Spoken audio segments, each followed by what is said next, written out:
Okay, good afternoon. Seeing that we have a quorum, this meeting is officially called to order. This is the regular meeting of the Community Redevelopment and Housing Commission. Today is June 27th, 2018. Would everybody please rise for the Pledge of Allegiance?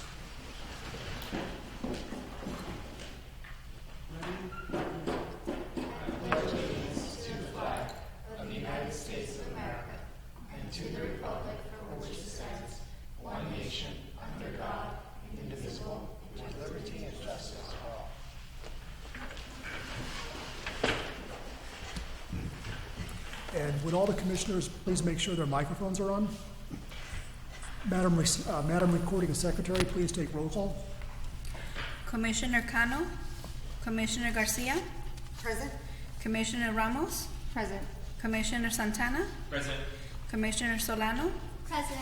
Commissioner Ursua, Present. Chair Wood, Present. Commissioner Frazier, Commissioner Vasquez. Here. We have quorum, Mr. Chair. Thank you very much. At this time, this is the time for an introduction to a new member of the staff. Please join us in welcoming the new Executive Director of Community Redevelopment, Mr. Stephen Mendoza.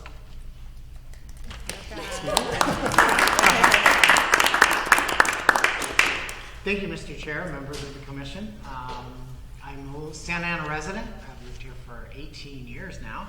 I previously worked in the cities of La Mirada, Desert Hot Springs for 3 quick years, and then Los Alamitos for the last 10 years.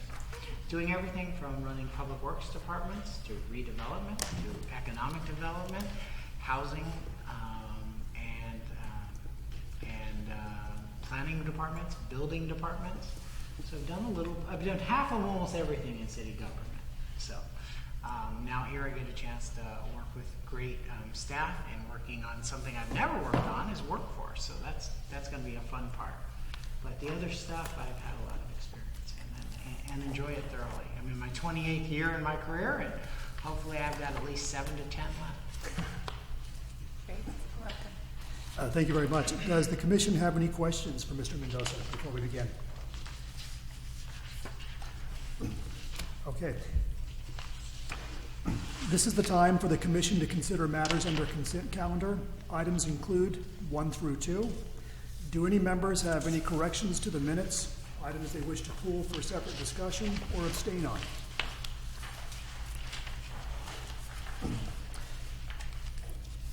Do we have a motion to consider items 1 through 2? Commissioner Santana, thank you. Do we have a second? I second that motion. Commissioner Garcia, thank you. All those in favor, aye. Aye. All those opposed? The motion carries 7-0 with Commissioners Cano and Frazier noted as absent.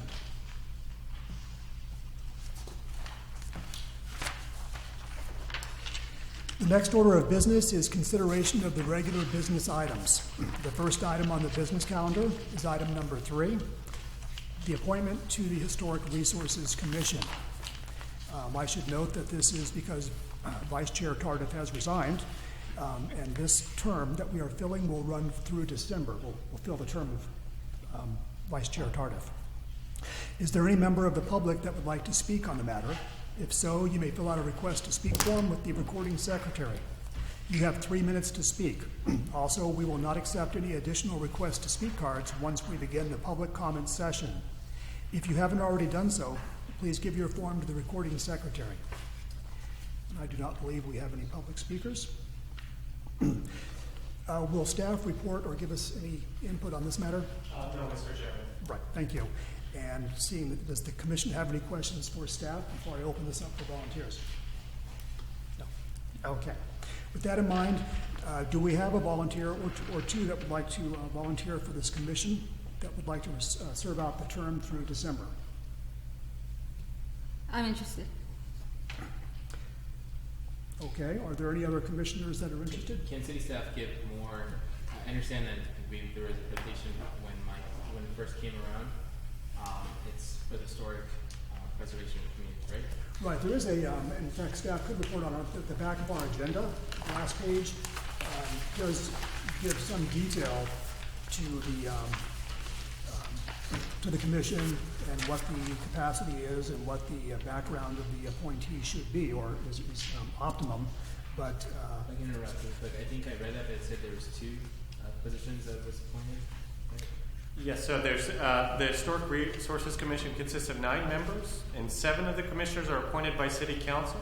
The other 2 members are selected from the Planning Commission and from our commission to serve in an ex officio capacity. So there's for Mike, right? So then who's the second commissioner? that's appointed by the planning commission. Plan. Yeah, so, that's okay. So, and you're right, we should have some background on this. I didn't know if everybody had a chance to read that. But it does go into a little detail about some of the background that would be ideal for the candidate to have, but it's not required, so, I have an urban planning background. excellent. Are there any other commissioners that would like to be considered, and that if so, we would take a vote on the commissioners or the appointee? If anybody has any questions, I'd be happy to answer, because I did serve on this commission in the past, so. Correct. Well, I guess I will throw my name in that. No. Excellent. Are there any other commissioners that would like to be considered? Does it, So Commissioner Vasquez, are you indicating, sir, that you are interested in serving in this commission? Yes. Yes, sir. Commissioner Vasquez, I have not looked into that, I'm not sure, but he is, Commissioner Vasquez, you are an active commissioner and member of this commission, and the appointment is for just one of the members of this commission to serve on the Historic Resources Commission, so I don't see why he would be ineligible. Okay. Judson, would you mind explaining when they meet, how often they meet? Maybe that could help everyone make a decision. thank you. I'm sorry, I apologize, I don't have that information. Commissioner Okay. Garcia, if you could actually give us. Yes, they meet once a quarter, but in the last time I served, which was last year, we were meeting up to like once a month because of the applications that were coming through. So I don't know at this point if they're meeting monthly or every other month, but we did have a lot of extra meetings. Good point. So keep that in mind. It looks like Yes, Commissioner. it looks like it's the first Thursday of the month at 4:30 p.m. Perhaps it's a monthly commitment. Thank you, Commissioner Orzua. I would like to also add, I'm going to discuss this at the end of our meeting, under commission comments, that next month we do have an election for the chair and vice chair of this commission. So bear that in mind with your schedules for wanting to serve on this as well. And you can do both, but I wanted to put that out there as well. So with that in mind, we do have 3 commissioners that have requested to fill the vacancy, and I believe the best thing we could do then is start from one end to the other and go ahead and vote on the 3 nominees we have. So with that in mind, if I could start with Commissioner Garcia. Sure, I'd like to vote for Commissioner Isuri Ramos. Thank you. And Commissioner Ramos? I will be casting my vote for myself. Understandable. My vote, all 3, anybody on this commission would be more than qualified for that. I will vote for Commissioner Santana and Commissioner Solano. Yes, I believe so. If we're allowed to have a resident and a student member. No. There is actually a distinction between our student member and our resident members. sorry. Our student member is a non-voting member. I'm sorry, Unfortunately, you will not be able to vote on this. Thank you, Mr. Hodges. Sorry about that. My apologies. Commissioner Santana I vote for myself. and Commissioner Ursula, pardon me, Commissioner Isuri Ramos. and Commissioner Frazier. I'm sorry, Vasquez. My mistake. You're not running. Yeah. Your term's so over. Who are you voting for, sir? This is for your chair. No, sir. This is for the replacement for Mr. Tardif on the the Historic Resources Commission. Oh, I see. Can I vote for myself? Absolutely. With that in mind, if we have 6 votes, because Commissioner Aurora Solano cannot vote for this, and it appears Commissioner Ramos will be appointed to the Historic Resources Commission through December. Thank you. Congratulations. Thank you. Let me find my place here after that. The second item on the business calendar is item number 4, and that is an update from the Homeless Service Manager, Officer Peka.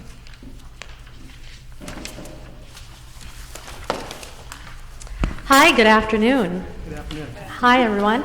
Welcome, Commissioner Urzua. My name is Hafsa Keika, and good afternoon, Chairman, as well. I am the Homeless Service Manager for the city, and I'm really excited to be able to provide verbal updates to these meetings, and thank you for allowing me the time to do that. So my role for the new commissioner, my role is specifically to ensure that there is coordination and collaboration on homeless services with the several different departments internally as well as externally. Internally, we do have many line item agendas that impact our city manager's office, our city attorney's office, our code and planning and building, housing division, and homeless services works very closely in hand. And so that's one. And then the other piece is working externally and coordinating and collaborating with the county and other cities that are working to end homelessness or address homelessness, especially the county's behavioral health, the county's continuum of care, and the system of care. And so my role is really internal and external in that regard. I also address state, local, and federal issues concerning homelessness along with the city division. So I'm really excited to provide you guys with an update. So in the last one, I talked a little bit about this huge projects that we partook, and I want to thank Commissioner Santana and Commissioner Garcia for coming to me afterwards and having a deeper conversation in your interest. I really appreciate that. So we had talked about how the city had conducted a point-in-time count within 24 hours, planned, executed, and implemented that to ensure that we have robust data to help move what is in the city's best interest concerning homelessness. We had also talked about the quality of life team, an interdisciplinary team that is comprised of Santa Ana Police Department, that is comprised of our code enforcement, other departments to address abandoned encampments and things of such nature, and also partnership with the county homeless service agency to ensure that people are getting connected to services and not impacting the community and themselves. We had talked about the homeless draft plan, how we created that, and that's on our website, and your input is very much appreciated in that, as well as we're going to begin to look at long-term strategic plan to address homelessness. We had talked about the Civic Center Plaza and the amazing feat that we worked with the partnership with this city and along with the county to get about 234 people assessed and 99 into services. So a lot of great projects. So that was the first 3 months. Now, to go on to the recent projects, I first really want to thank, Judson Brown and working with the housing division, because we have a very strong partnership with homeless services. I always say the answer to addressing homelessness is one, housing. And it could be emergency housing, or it could be permanent supportive housing. It could be affordable housing. There's a plethora of different characteristics that people who experience homelessness have, and those characteristics should match their housing. And so the housing division and the homeless services division have worked very closely together. We also went in on working on a notice of funding availability with HUD for 2 specific NOFAs, and that is the mainstream vouchers, along with that was submitted last week, and we partnered with the Illumination Foundation to have a collaborative, strong partnership on that application, and so we're looking forward in a few months to get hopefully a positive result. The other thing is that the next couple of weeks we're going to be working on the other NOFA, which is going to be family unification. So really excited to be able to partner with the Family Solutions Collaborative, which is comprised of 18 different families and is part of the continuum of care. And I could definitely get into more nitty-gritty. I don't want to take too much of the time, but but the continuum of care is essentially the body that is mandated from the HERTH Act through Housing Urban Development to each local distinction to utilize the federal dollars to be able to execute homeless services and everything that entails that. So that's one thing that we're doing. Another thing on a state level is that the city of Santa Ana, also along with the city of Anaheim, has worked together to be able to go after the Big 11 mayor, AB 3171, and we actually have good news that we were allocated direct funding for that. And so that's really exciting, and also the continuum of care is getting funding for that. And so this is a bill that was passed, and we'll be looking forward to get the dollars to specifically address whether it be permanent supportive, emergency, or to expound on our QOLTs, the quality of life team. So looking at those dollars to assist us. The other thing is also I've been working very closely with the business community to make sure that we address their specific needs. With the direction of our new and amazing executive director, I've been able to connect with a lot of the business owners and really, work to help mitigate the impact that they experience to keep a good quality of life. And then lastly, we just completed on Monday a needle exchange formal opposition from our city to the California Public Department of Health because there is a new proposition of a mobile needle exchange to the California Public Health to operate in the city of Santa Ana, Orange, Anaheim, and I believe it is Costa Mesa. Unfortunately, I'm sure for those of you who have been here, you have experienced that we had that back in December. The MOU with Orange County Needle Exchange was terminated because of the negative impact that the community had felt, and it became a public health crisis. And so that is on our website with many different documents to support our opposition to that. And one more thing that's very important to this body is that the Association of California Cities, along with United Way, is continuously working on the campaign for the 2,700 units with the different 34 cities to be able to have that within 2 years. And we're very much part of that. And I keep on saying lastly, but there's more and more. The federal judge, Judge Carter, I'm sure those are the ones that you've been really hearing high profile, has as much as he could, mandate as many of the cities to take part in establishing an emergency care. So, you have the housing for the permanency, and then you also have the emergency shelters that was impacted for the individuals who left the Civic Center Plaza and also the Anaheim Riverbed. And so we are in conversations with other cities, and our mayor did on the record talk about how Santa Ana will potentially perhaps have anywhere between 600 to 700 capacity, but we're still trying to figure that out in terms of emergency bed as part of the second phase of the moving of the courtyard. So more to come on that, but those are just some of the newer projects, and I just wanted to keep you abreast of that. If you have any questions, you're welcome to contact me. Also, we went live with our fact sheet, and I'd like to provide this to Bianca so that you can make sure that those commissioners give it.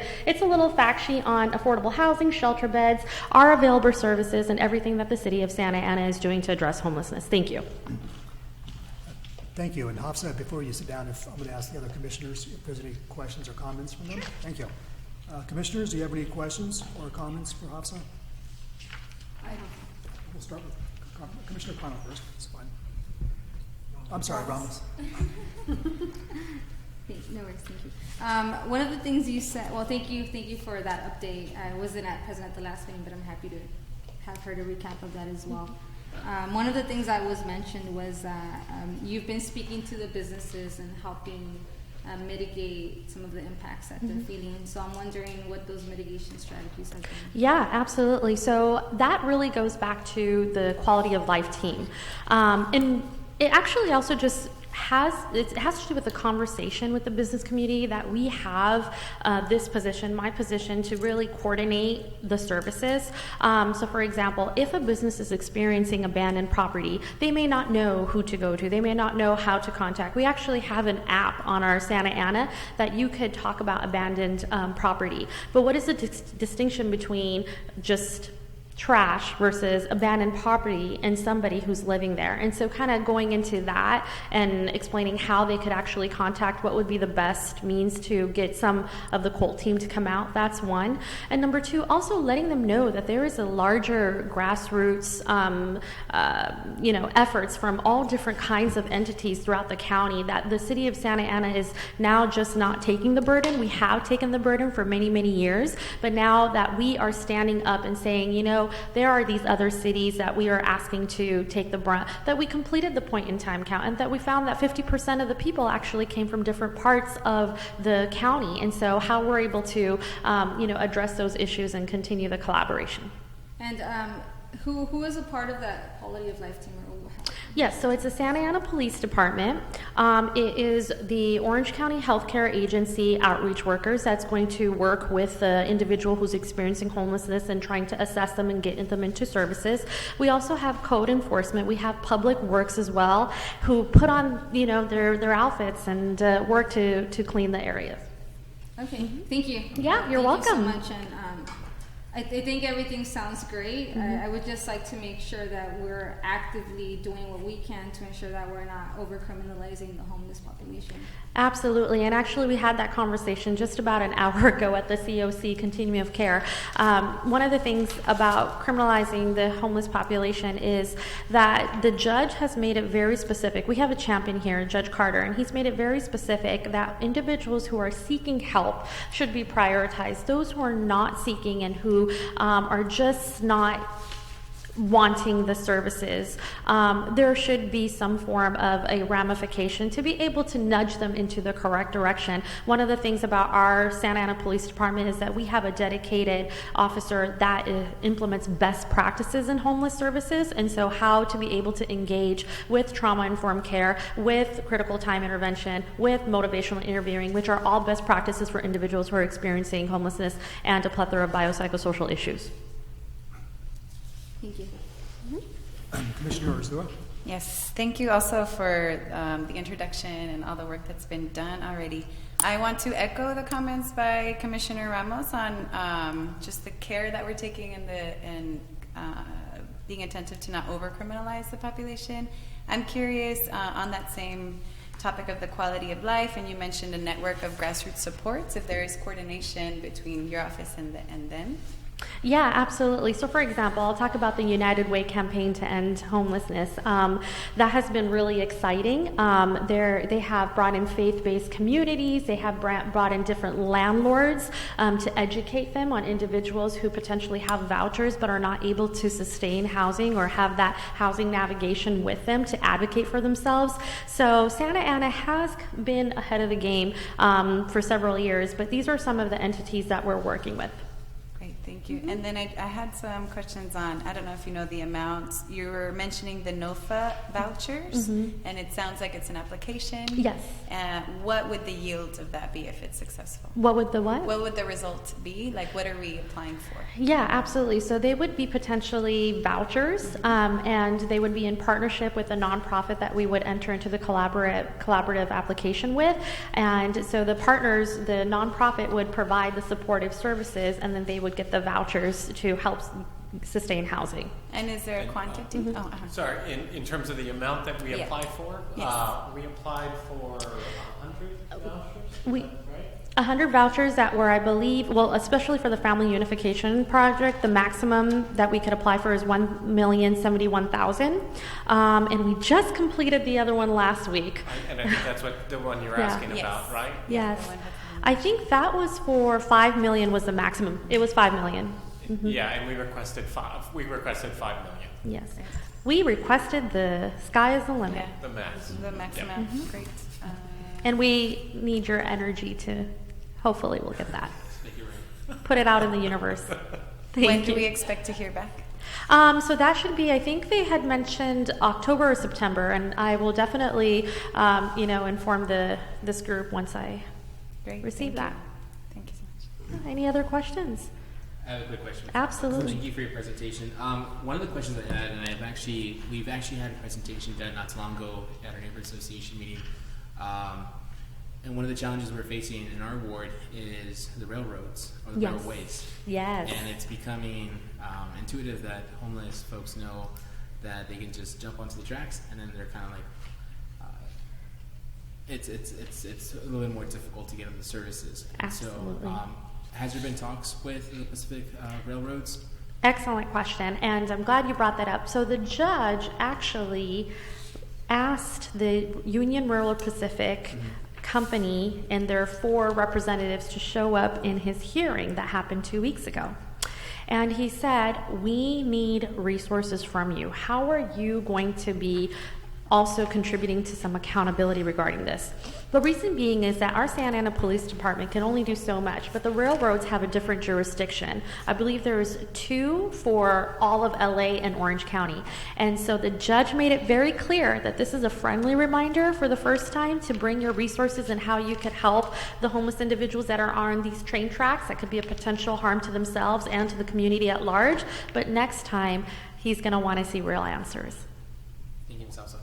Welcome. I have a question and a comment, but before I ask, are there any other commissioners? I have a small question. Yes. So you were speaking about emergency care. So can you explain more about that?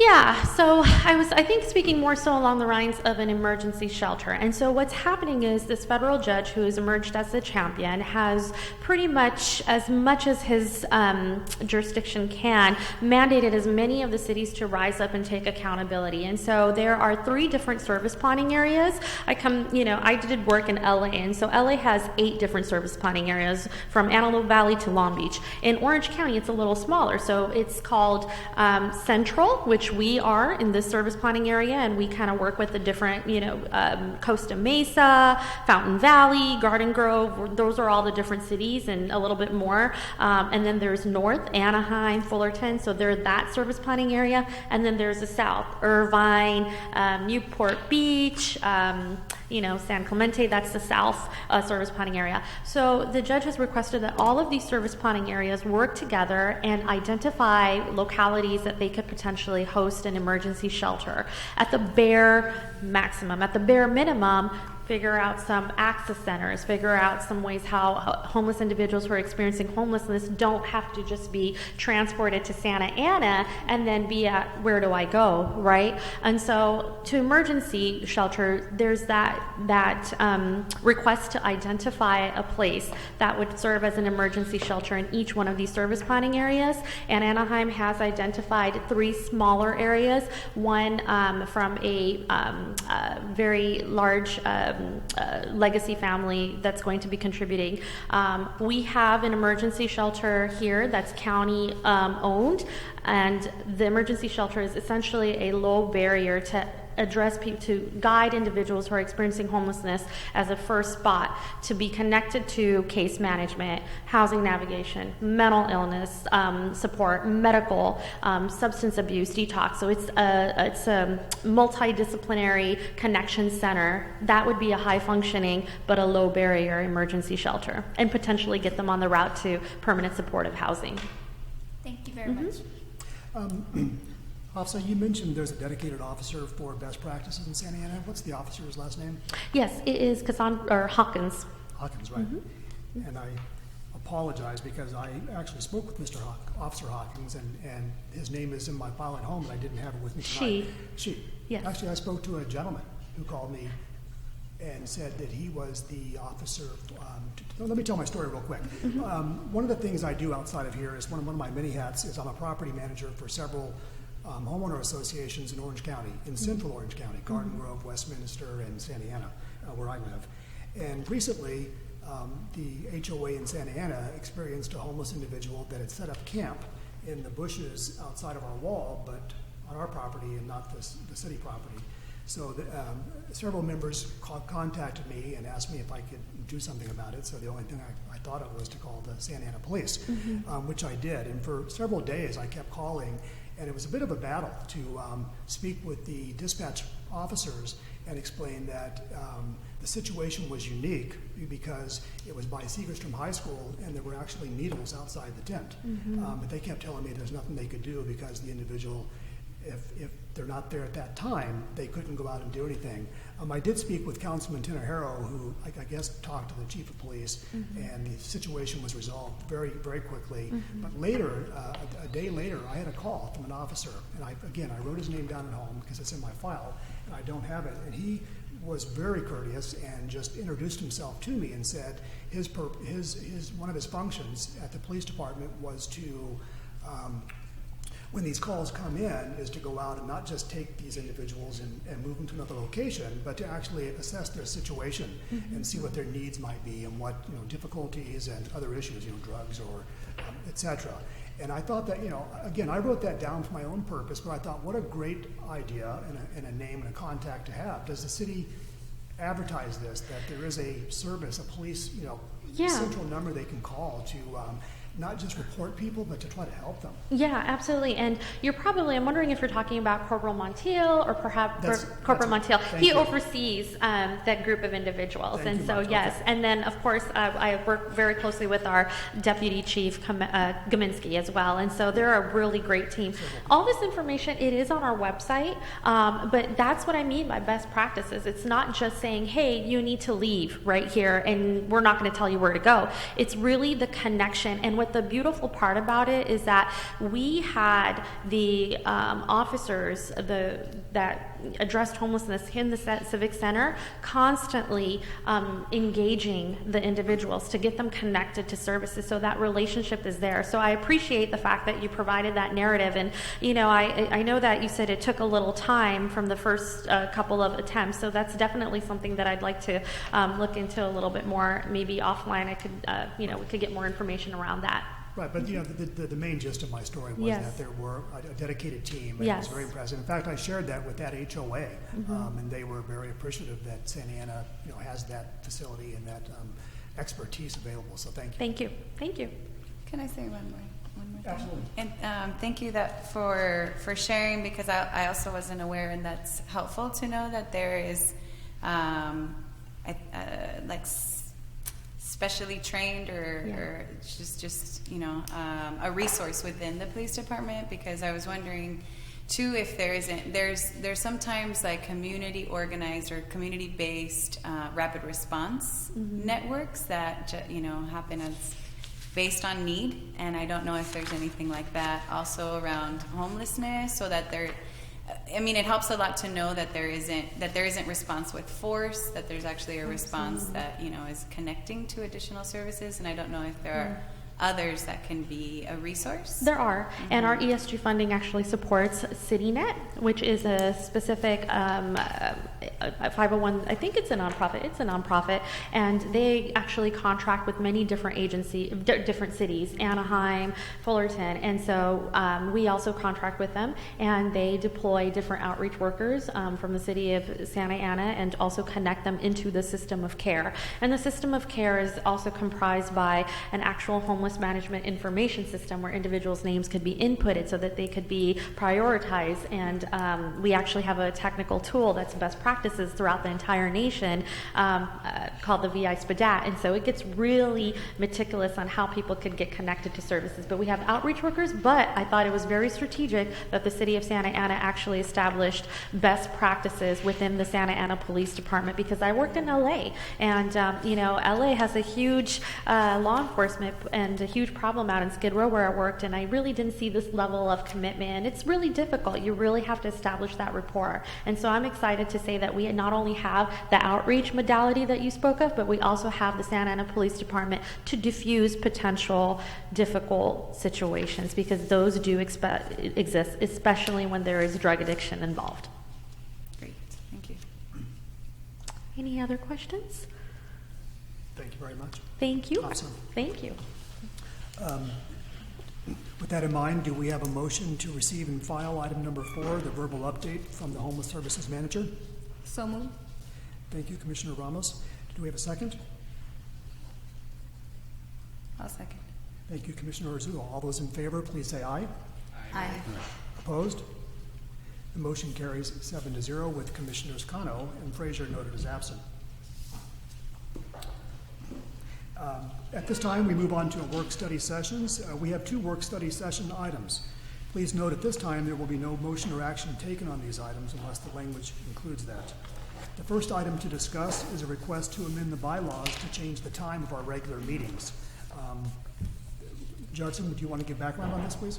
Thank you, Mr. Chairman. So this item was actually brought up during commissioner comments I believe it was 2 meetings ago. Not the last one, but I think the meeting before that. Correct. It is in regards to a request, I think it was Commissioner Ramos actually that brought up, do you remember bringing up the item? Commissioner Santana. Commissioner Santana, I'm sorry, Commissioner Santana.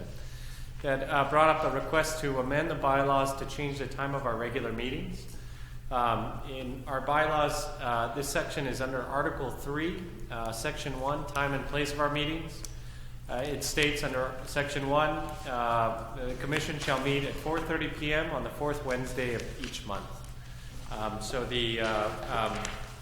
This is an item for discussion by the Commission. If the Commission direct staff decides by just through the discussion to direct staff to amend the bylaws, then we would come back with a formal item at the next meeting.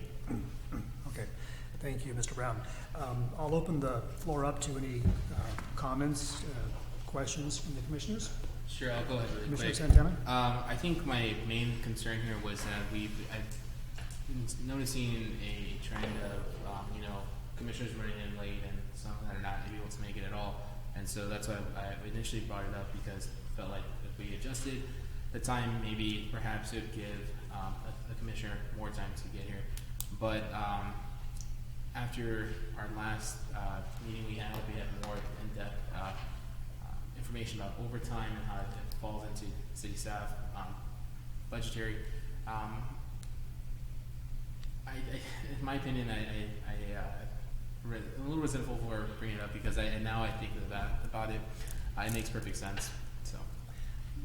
Yeah, and I'll just jump in right to Commissioner Santana. Your initial point was well taken. Was that having been to every meeting for the last year and a half myself, attendance has been not problematic but spotty with some of the commissioners, where it's been difficult to have a full quorum, although we've made it every time. So your comment was valid, that if a time was an issue, that would make this to be a good place to bring that up and talk about it. Speaking from my own selfish standpoint, 4:30 has worked very well for me, only because it's like right before the cusp of the rush hour, and it's just easier to navigate the city. So that was going to be my comment on it tonight. And certainly welcome further comments before we move on. Any commissioners? I'm fine with what it is. I'm fine with this time as well, but I wanted to get some clarification and see if Commissioner Santana was no longer wishing to change the time. I was a little confused. Yeah, no longer wishing to change just the time. Yeah. And again, we were, it was one commissioner, but if others wanted to join in, then we would have maybe made a formal motion for that. Commissioner Garcia, any comment? I'm fine with the time as it is. Okay. Well, I think that's the overwhelming consensus, and then we will go ahead and file this work study session item off. Thank you. Thank you, everybody. The second item to discuss is the presentation and status update on the Lead the Way training module. And Mr. Brown, I believe you are going to update us on the how many commissioners have completed the training. Yes, thank you very much, Mr. Chairman. Yes, we have sent out in various emails dating back to February of this year. We are requesting the Commission to complete a Lead the Way training that's provided by HUD for commissioners who oversee housing authorities. And as we stated, say in the email, this is an item that HUD is intending to review during an on-site audit of the performance of a housing authority. And our management staff have completed the training, and we are requesting the commissioners to complete the training as well. So with that said, thank you very much to the commissioners who have completed the training. We are still pending certificate of completions from Commissioner Ramos, Commissioner Cano, Commissioner Vasquez, who only received the email on May 8th, 2018, and Commissioner Solano. We would like to request an update and when we might be able to receive those certificates of completion from these commissioners.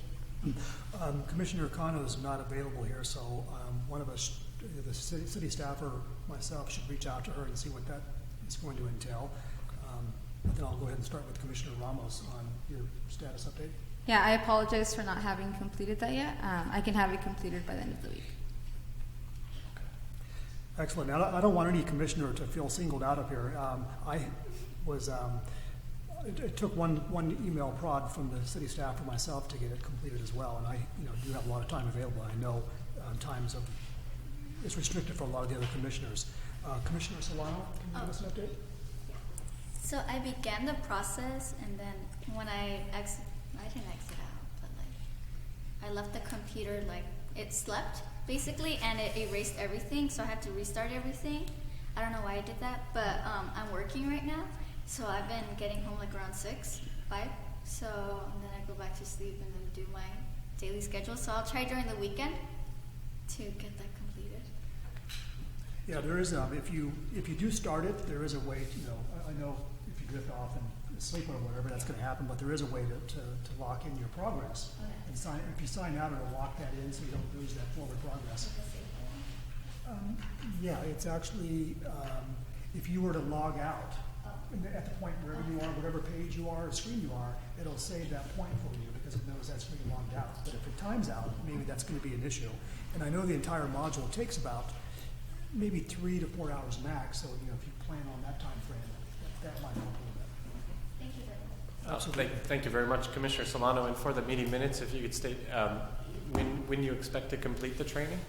I'm sorry, what? When do you expect to complete the training? Do you have an you don't have to complete it this weekend. I mean, but do you have an estimated date when you anticipate completing the training? Okay. That's okay. Okay. So if you run into any troubles, feel free to call me. Yeah, Myself, only because or anybody, but I'd be happy to help you along. And then Commissioner Vasquez, status update. I'm at about 70% done. Figure by due to the day I should be done with the program in about 2 weeks. This is about the lead the way, right? Yeah, it's about lead the way. Yeah. So if you're about 70% done, you've got about an hour left to go probably. So do you feel it's going to take 2 more weeks? Well, maybe I could do it in a week if I just skim over and not, get into the minutia. Well, certainly want you to get into the nitty-gritty. Yeah, some things, are interesting, so I pursue it. But okay, maybe a week, yeah. So 1 to 2 weeks, Mhm. Mr. Brown. okay, that sounds good. So we have for Commissioner Ramos by July 2nd. Yes. Okay. Commissioner Solano by July 2nd. Is that what you're committed to? And Commissioner Vasquez by July 11th. Okay. Is that okay? Okay. Great. And then, Mr. Brown, will you reach out to Commissioner Connor and copy me, perhaps? We will. Again, only if she needs any assistance getting started and questions. Okay. Absolutely. Thank you, Thank you very much, Mr. Chair. That concludes our business items. The work study items. At this time, we move on to public comments. Does the public have any comments they wish to share with the commission? Please know that you have 3 minutes to speak, and I don't believe we have any public speakers. Staff member comments. Does staff have any comments they wish to share with the commission? Thank you very much, Mr. Chairman. It has been 2 months since our last meeting, so we do have quite a few updates. First and foremost, we want to welcome Commissioner Ursua. It is a privilege to have you join the commission, and we gave Commissioner Ursua an orientation yesterday. Some of the orientations that everybody has received as their standard process, and really look forward to working with you. So thank you for serving on the commission. Thank you, likewise. We are excited about our story of success for June. We'll distribute these to all of our commissioners for Julie Capacity, and all of our commissioners also receive our Housing Plus program newsletter, and we'll be distributing the physical copy of the story of success for this month. I want to introduce our newest member of our team, Mr. David Flores. David, would you like to come up and introduce yourself? Well, good evening. My name is David Flores, and I've been employed with the city for 12 years. I was currently working at the Santa Ana Work Center doing workforce-related programs, and recently I was promoted to become the new CDBG analyst with the city. We're going to say all. So I will be your representative. If you guys have any questions, concerns, comments in regards to CDBG, please, you can address it to me, and I'll make the time to answer and deal with whatever issue you may have or questions. Great. But thank you. Thank you. Thank you. Thank you very much, David. David is going through a 45-day training, so he can learn all about all the aspects of our CBG program, and is also simultaneously working on executing our contracts with our subrecipients that were approved by the Commission and recommended to City Council this past spring. So we're excited to get those contracts in place and begin also monitoring the performance of the subrecipients under their agreements. To follow up to our last City Council meeting, we had a significant item that was approved by City Council, which was the approval of the issuance of an RFP, request for proposals for affordable housing development. The RFP has over $9.1 million of funds, affordable housing funds, that are being made available, and 100 project-based vouchers. Included in the RFP is 4 housing successor agency-owned parcels for affordable housing development. The RFP is set to be issued on July 2nd. It will have 4 quarterly deadlines this fiscal year. The first deadline will be on August 15th, the second deadline on November 15th, the third deadline on February 15th, and the fourth deadline on May 15th. Notices are going to be sent out throughout our developer database, as well as with our colleagues at the Kennedy Commission to distribute the information, as well as 211 Orange County. And we will also be publishing a public notice in the newspapers. This is one of our largest RFPs for affordable housing development since June 2015.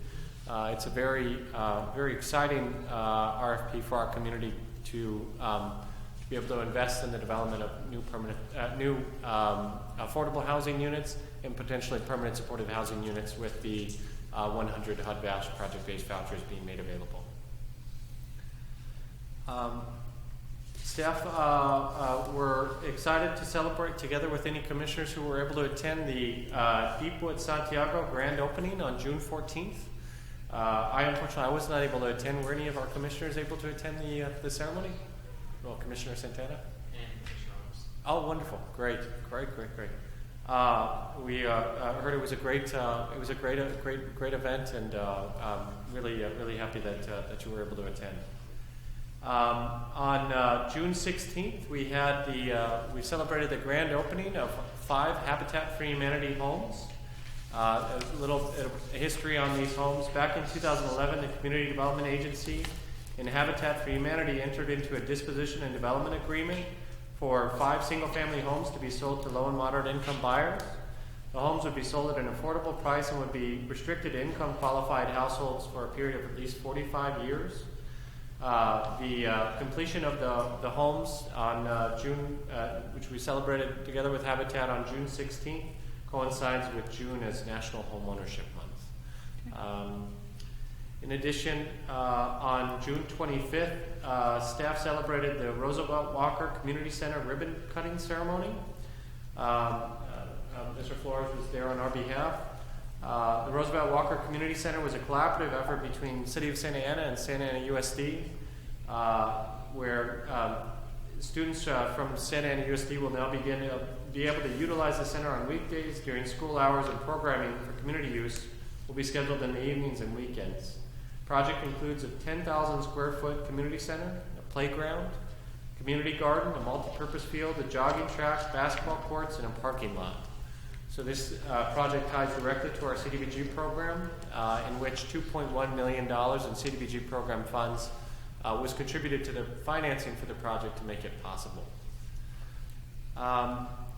This past Saturday, as part of our continuous efforts tying back to direction we received from Commissioner Santana over the last year and a half to disseminate as much information as possible on our various programs, including our Homeownership program. This past Saturday, we held a Homeownership fair in collaboration with NeighborWorks of Orange County at the Delhi Center. It was from 10 to 2 o'clock. Key information at the fair was provided on various down payment assistance programs, credit, and preparing for home ownership. Home buyer basic class was also provided. The city's next quarterly homeownership workshop will be held here in City Council chambers on July 24th at 6 p.m. And this does follow the overhaul to our down payment assistance program that we completed in April to make the program more accessible to low-income families by doubling the amount of down payment assistance program funds available from $40,000 to $80,000, and also opening up eligibility to moderate income families. Really quick about that. What was attendance like for Delhi? It was competing with the World Cup. So it wasn't as good as it should have been, but there were about 15 people that passed by our booth. Just three other quick updates on our Santa Ana Veterans Village project, which is our 75-unit new construction project of permanent supportive housing for homeless veterans. On June 13th, the project was awarded 9% low-income housing tax credits. That was the final piece of the puzzle for their financing, and now they are expected to close on their financing by the end of this calendar year and break ground at the beginning of the new year. Our city is invested with 75 HUD-VASH project-based vouchers and $350,000 in our home program funds. For our Aqua Housing project, we're pleased to share that Community Development Partners was awarded $1.9 million in infill infrastructure grant funds from the State of California Department of Housing and Community Development for the development of Aqua Housing just this past week. This was the only award for Orange County. The Aqua Housing project, is a new construction project of 56 units for chronically homeless individuals at the current Aqua Motel site, just south of on 17th Street, just west of the Santa Ana Freeway. The city has an investment of 56 project-based vouchers for the development of that permanent supportive housing project, and with that addition of $1.9 million from the state of California through a competitive application process, the project is now anticipating to close this calendar year and also begin construction in the beginning of the new of 2019. And lastly, last night we submitted a registration of interest, also an application to HUD for 200 HUD-VASH vouchers, an additional 200 HUD-VASH vouchers for our community. We received a letter of support from our colleagues at the Veterans Affairs of Long Beach for our application, and we are hopeful to hear back from HUD in the next couple months on that award of additional vouchers for our community for homeless veterans. With that said, I don't have any additional comments, Mr. Chairman. Thank you very much, Judson. At this time, we will move to commission member comments. Commission members, please note that no member may speak more than once until all have had the opportunity to speak. Also, the commission may vote to limit our comments to 3 minutes each if we feel the need. Usually I start at one end and go down, but tonight I'd like to start first, only because one of the things I wanted to mention was about the CDBG funding, in case anybody has a question about it. But first, I've got a few things I'll run through. I wanted to congratulate our recording secretary, Bianca Zarita, who's, I believe, formally filled the position. It's always a pleasure working with you. The way you keep me in the loop with the script and the minutes ahead of the meetings, it's really helpful. So thank you. Congratulations. I want to welcome Commissioner Ursula. Look forward to working with you and having you on the commission. It's a new voice for the city. Thank you. And a quick apology to Commissioner Ramos. one of the things, and I know Commissioner Garcia can attest to this, having been chair, sometimes it's a little difficult when you've got the script and the minutes and the names and who can vote and who can't to keep everything straight. So I do apologize for mixing up the name there when I was looking at the absentee list. At the last, Mr. Brown, when was that, the council meeting that I was at where the council voted on the CDBG funding? Was that a month ago? It was in May, I think May 17th. I wanted to touch on that briefly. You didn't. The council did vote, by the way, to approve the funding for the first 17 applicants that we had all voted on. And then with the additional funding that was not as high as we had hoped it would be, it was about $80,000, we were going to, if it wasn't enough to fund the next 3 applicants, we had voted to take that money and allocate it evenly among the top applicants. The council did overrule that part of it, and they took $30,000 for one of the bottom applicants, Second Chance Orange County, and they moved the rest of $45,000 to the next applicant in line, who was America on Track. So just keeping you all in the loop, that's what happened, but the good news out of that is they did award the top 17 applicants per the scoring that we'd all come up with. I was going to ask the staff if in July, at our next meeting, we could have an update on all of the open projects in the city. I know you touched on several of them tonight, but if we could just have a brief update. You've given us that, and I don't know, is that due in July or is it August? Because if it's the next month, I don't want to push it. It is actually, the Housing Division quarterly report is coming to the commission next month, so good timing. I should have been quiet about it. And lastly, for my point, I wanted to remind all the commissioners that next month is the election of a new chair and vice chair.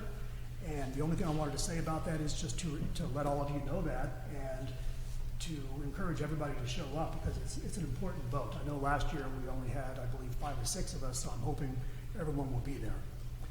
With that in mind, I will move, if I can, to starting at one end, and if you're not ready, I can come back to you. Commissioner Garcia? Sure, thank you. Just wanted to say a few comments. Thank you, Judson, for the extensive report on current, upcoming projects and activities. It's very exciting to hear everything that's going on. Welcome to our new executive director, Stephen. Glad that you're a resident of the city. That's awesome. And welcome to David Flores. Nice to have you here. And welcome to our new commissioner, Ana Ursula. Thank you. Thank you. Commissioner Ramos? Yes, just thank you, staff, for all of your time. Welcome to the new staff as well. I look forward to working with all of you. And welcome to our new commissioner, Ana Ursula. I'm very excited that you're on this commission, and I think you're going to do great things. Thank you. Thank you. Commissioner Solano? Well, first off, I would like to welcome Mr. Stevens, Mr. Flores, and Ms. Ursula for being in our commission. And second, I know we've spoken about this quite a few times since I joined this commission, which is my, what I can do, like voting and things like that. Am I just supposed to, comment and that's it? Yes, essentially you're a voice for the students of Santa Ana to give your perspective on projects that come in, but it is a non-voting position. And with that, Commissioner Solano, I know with the item tonight, you couldn't vote officially, but you could have advised. You could have said, I'd like to advise, and my preference would be X. So advising would be okay. Okay.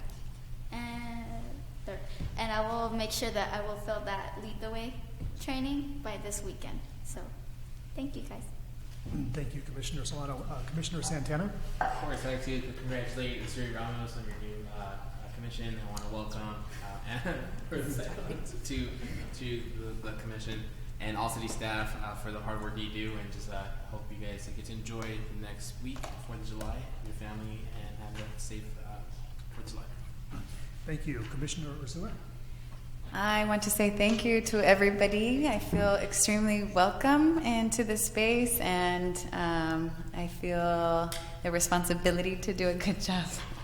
And thank you. Welcome to our city staff members, and this has been a great team already. And I think you are joining a good team and bringing what you have as well, and hopefully it'll be an even better team. And I just want to commend for all of the updates and the work, opening up, Roosevelt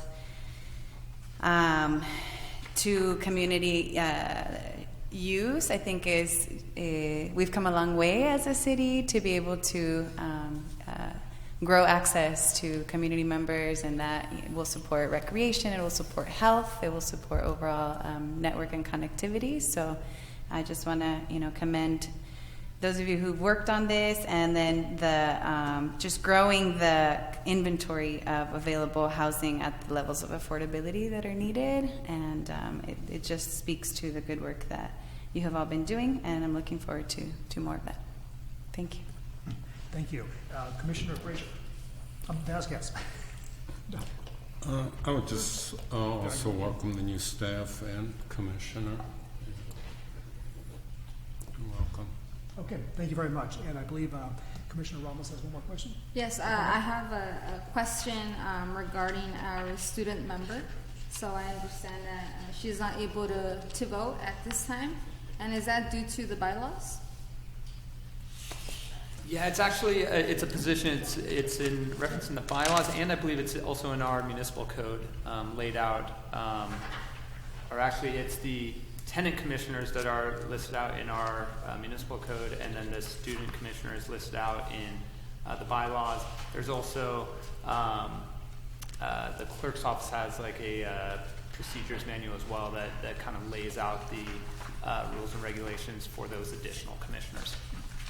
Can we explore that a bit? Because we do have a student commissioner here who also has a requirement to complete a Lead the Way training. I think it would be in our best interest if she or whoever they may be could also be a voting member. And if it's simply restricted due to the bylaws, I would like to see that as a future agenda item, a conversation on whether or not we could and should amend those bylaws to allow a student member to vote as well. It would be more than amendments to bylaws. I know that, but it's something we can look into and see what the full process would be to add another commissioner, essentially, like a full voting commissioner to the board. We can look into that. Great, thank you. So perhaps we can have a report back on that at some future date. Right, sure. Yeah, if there was just space for everyone to provide comment on their thoughts and see what the process would look like, I think that would be very helpful for myself. Absolutely, we'll take a look into it. I should point out, by the way, for the 3 votes that we did have tonight, I did say they were unanimous 7-0, and that was counting Commissioner Solano. So if you have to adjust, I'm sure you can make the adjustment. I just wanted to point that out. Any other Commissioner questions, comments? I was gonna comment on the subject again. On motioning, can I do motions? Is that it's not voting, but it's a motion? So, as a non-voting member, you're not supposed to make or second motions either. So you're kind of an advisory commissioner. You can provide comment and input into the items, but you're not supposed to take any actions. So making the motion, seconding the motion, or voting are all actions that are not included with your position. Okay. But we'll see what's entailed with any changes on that. Any other commissioners? With that in mind, this meeting is adjourned. The next regular meeting is scheduled for July 25th at 4:30 at the council chambers. Thank you.